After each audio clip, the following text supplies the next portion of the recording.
ஒன்று கொட்டுமே அந்த லோடு தாங்க வந்து ஏற்ற போகிறோம். ஓகே, நம்ம இப்போ அடுத்த மேப்புக்கு வந்துட்டோம். இந்த மேப்பில் தாங்க நம்ம போய் அந்த மிஷினை வந்து ஃபிட் பண்ணின்னு வர போகிறோம் வண்டிக்கு பின்னாடி. ஓகே, அதுக்கு தான் வந்து இப்போ போயின்னு இருக்கிறோம். இது ஏதோ ஹில்ஸ் மாரி இருக்குது போல இருக்கு.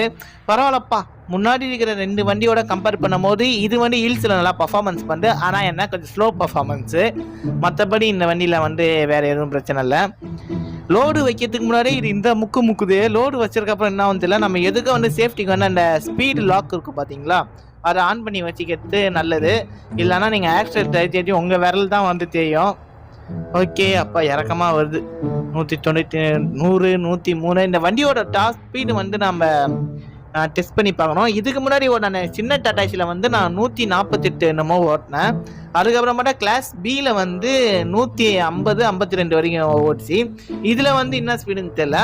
நான் வந்து இல்லை அதான் டாப் ஸ்பீடுன்னு வந்து என்னால் சொல்ல முடியாது. ஏன்னா நான் ஓட்டின வரைக்கும் அந்த ஸ்பீடு தான் வந்துது.